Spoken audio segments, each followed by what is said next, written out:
أعوذ بالله من الشيطان الرجيم. بسم الله الرحمن الرحيم. صاد والقرآن ذي الذكر بل الذين كفروا في عزة وشقاق كم أهلكنا من قبلهم من قرن فنادوا ولا حين مناص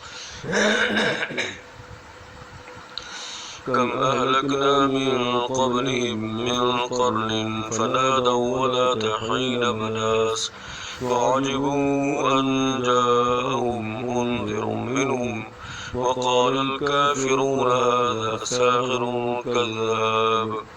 أجعل الآلهة إلها واحدا إن هذا لشيء عجاب وانطلق الملأ منهم أن امشوا واصبروا على آلهتكم إن هذا لشيء يراد ما سمعنا بهذا في الملة الآخرة إن هذا إلا اختلاق أنزل عليه الذكر من بيننا بل هم في شك من ذكري بل لما يذوقوا عذاب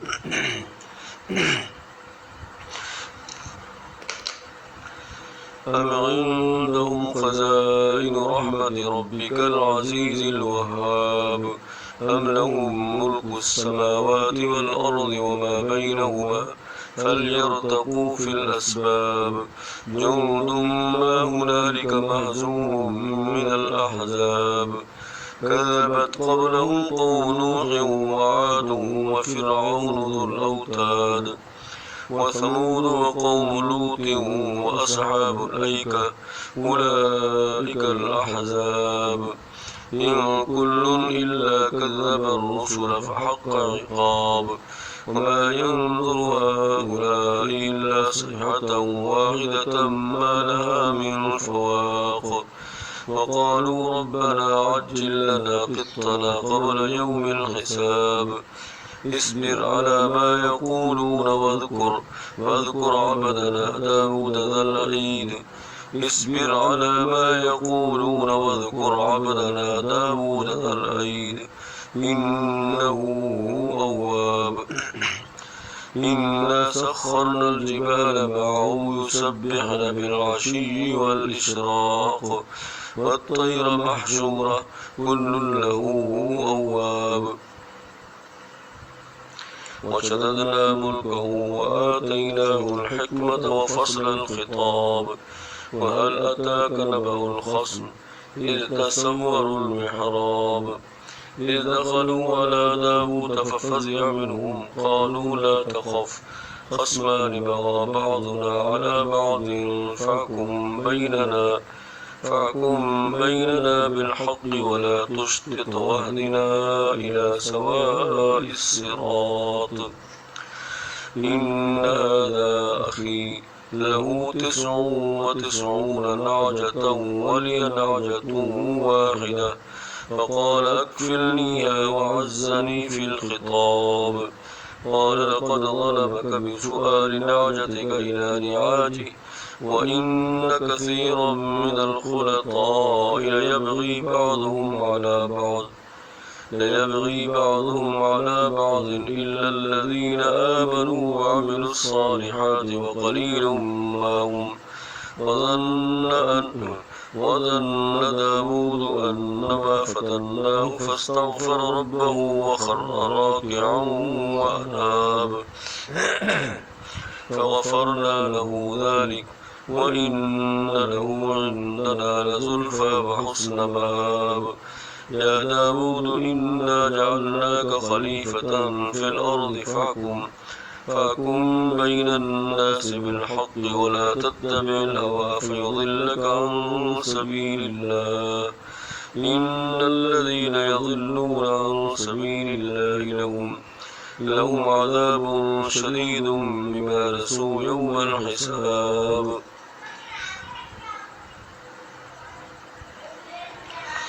وما خلقنا السماء والأرض وما بينهما باطلا ذلك ظن الذين كفروا فويل للذين كفروا من النار أم نجعل الذين آمنوا وعملوا الصالحات كالمفسدين في الأرض أم نجعل المتقين كالفجار كتاب أنزلناه إليك مبارك ليدبروا آياته وليتذكر أولو الألباب ووهبنا لداود سليمان نعم العبد إنه أواب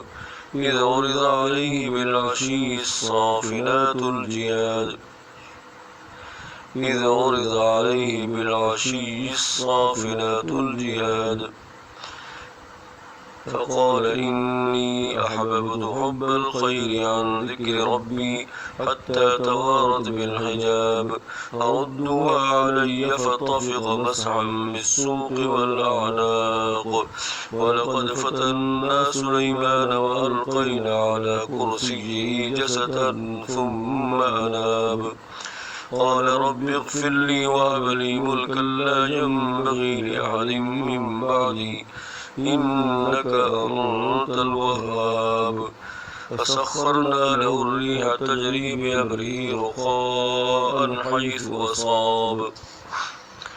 فسخرنا له الريح تجري بأمره رخاء حيث أصاب والشياطين كل بناء وغواص وآخرين مقرنين في الأسفاد هذا عطاؤنا فامنن أو أمسك بغير حساب وإن له عندنا لزلفى وحسن مآب واذكر عبدنا أيوب إذ نادى ربه أني مسني الشيطان بنصب وعذاب اركض برجلك هذا مغتسل بارد وشراب ووهبنا له أهله ومثلهم معهم رحمة منا وذكرى لأولي الألباب وخذ بيدك ضغثا فاضرب به ولا تحنث إنا وجدناه صابرا نعم العبد إنه أواب واذكر عبادنا إبراهيم وإسحاق ويعقوب أولي الأيدي والأبصار إنا أخلصناهم بخالصة ذكر الدار وإنهم عندنا لمن المصطفين الأخيار واذكر إسماعيل واليسع وذا الكفل وكل من الأخيار هذا ذكر وإن للمتقين لحسن مآب جنات عدن مفتحة لهم الأبواب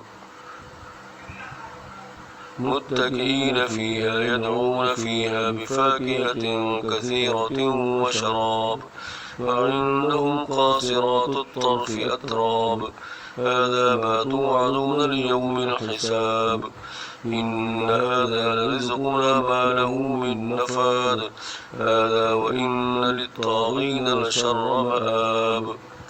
جهنم يصلونها فبئس المهاد هذا فليذوقوه حميم وغساق وآخر من شكله أزواج هذا فوج مقتحم معكم لا مرحبا بهم إنهم صالوا النار قالوا بل أنتم لا مرحبا بكم أنتم قدمتموه لنا فبئس القرار قالوا ربنا من قدم لنا هذا فزده عذابا ضعفا في النار وقالوا ما لنا لا نرى رجالا كنا نعدهم من الأشرار اتخذناهم سخريا أم زاغت عنهم الأبصار إن ذلك لحق تخاصم أهل النار قل إنما أنا منذر وما من إله إلا الله الواحد القهار رب السماوات والأرض وما بينهما العزيز الغفار قل هو نبأ عظيم أنتم عنه معرضون ما كان لي من علم بالملأ الأعلى إذ يختصمون ما كان لي من علم بالملأ الأعلى إذ يختصمون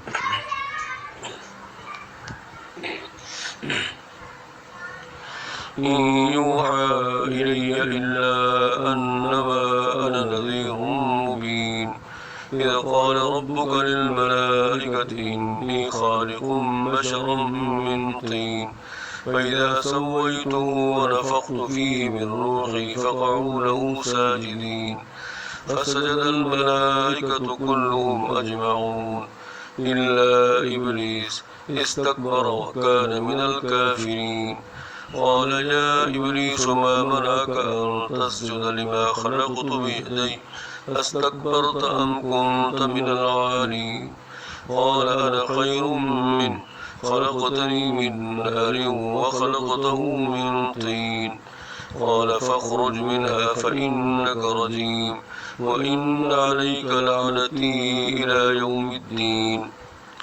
قال رب فأنظرني إلى يوم يبعثون قال فإنك من المنظرين إلى يوم الوقت المعلوم قال فبعزتك لأغوينهم أجمعين إلا عبادك منهم المخلصين قال فالحق والحق أقول لأملأن جهنم منك وممن تبعك منهم أجمعين قل ما أسألكم عليه من أجر وما أنا من المتكلفين إن هو إلا ذكر للعالمين ولتعلمن نبأه بعد حين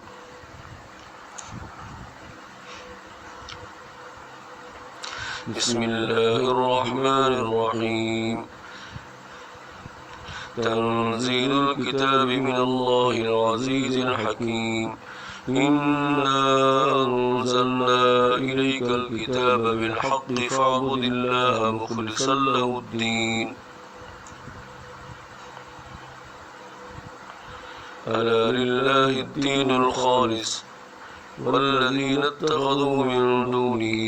أولياء ما نعبدهم إلا ليقربونا إلى الله زلفى إن الله يحكم بينهم فيما هم فيه يختلفون إن الله لا يهدي من هو كاذب كفار لو أراد الله أن يتخذ ولدا لاصطفى مما يخلق ما يشاء سبحانه هو الله الواحد القهار خلق السماوات والأرض بالحق يكبر الليل على النار ويكبر النهار على الليل وسخر الشمس والقمر كل يجري لأجل مسمى ألا هو العزيز الغفار خلقكم من نفس واحدة ثم جعل منها زوجها وأنزل لكم من الأنعام 8 أزواج يخلقكم في بطون أمهاتكم خلقا من بعد خلق في ظلمات 3 ذلكم الله ربكم له الملك لا إله إلا هو فأنى تصرفون إن تكفروا فإن الله غني عنكم ولا يرضى لعباده الكفر وإن تشكروا يرضه لكم ولا تزر وازرة وزر أخرى ثم إلى ربكم مرجعكم فينبئكم بما كنتم تعملون إنه عليم بذات الصدور وإذا مس الإنسان ضر دعا ربه منيبا إليه ثم إذا خوله نعمة منه نسي ما كان يدعو إليه من قبل وجعل لله أندادا ليضل عن سبيله قل تمتع بكفرك قليلا إنك من أصحاب النار أمن هو قانت آناء الليل ساجدا وقائما يحذر الآخرة ويرجو رحمة ربه قل هل يستوي الذين يعلمون والذين لا يعلمون إنما يتذكر أولو الألباب قل يا عبادي الذين آمنوا اتقوا ربكم قل يا عبادي الذين آمنوا اتقوا ربكم للذين أحسنوا في هذه الدنيا حسنة وأرض الله واسعة إنما يوفى الصابرون أجرهم بغير حساب قل إني أمرت أن أعبد الله مخلصا له الدين وأمرت لأن أكون أول المسلمين قل إني أخاف إن عصيت ربي عذاب يوم عظيم قل الله أعبد مخلصا له ديني فاعبدوا ما شئتم من دوني قل إن الخاسرين الذين خسروا أنفسهم وأهليهم يوم القيامة ألا ذلك هو الخسران المبين لهم من فوقهم ظلل من النار ومن تحتهم ظلل ذلك يخوف الله به عباده يا عباد فاتقون والذين اجتنبوا الطاغوت أن يعبدوها وأنابوا إلى الله لهم البشرى فبشر عباد الذين يستمعون القول فيتبعون أحسنه أولئك الذين هداهم الله وأولئك هم أولو الألباب أفمن حق عليه كلمة العذاب أفأنت تنقذ من في النار لكن الذين اتقوا ربهم لهم غرف من فوقها غرف مبنية تجري من تحتها الأنهار وعد الله لا يخلف الله الميعاد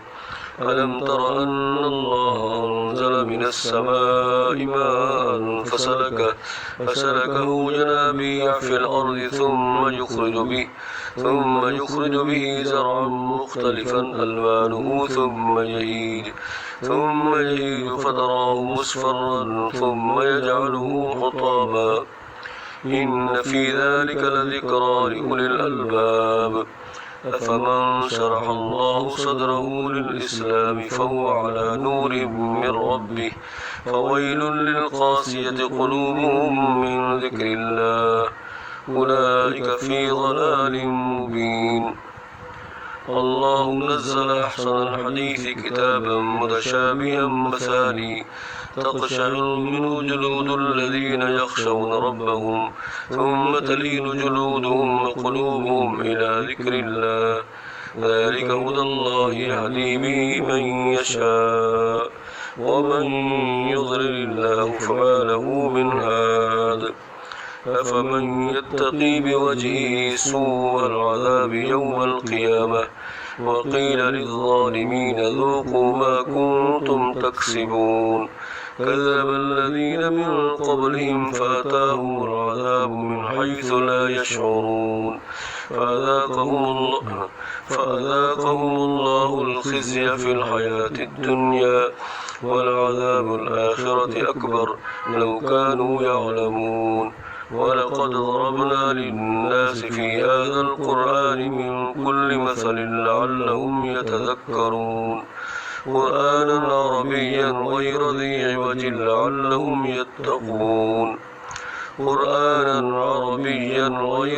عوج لعلهم يتقون ضرب الله مثلا رجلا فيه شركاء متشاكسون ورجلا سلما لرجل هل يستويان مثلا الحمد لله بل أكثرهم لا يعلمون إنك ميت وإنهم ميتون ثم إنكم يوم القيامة عند ربكم تختصمون.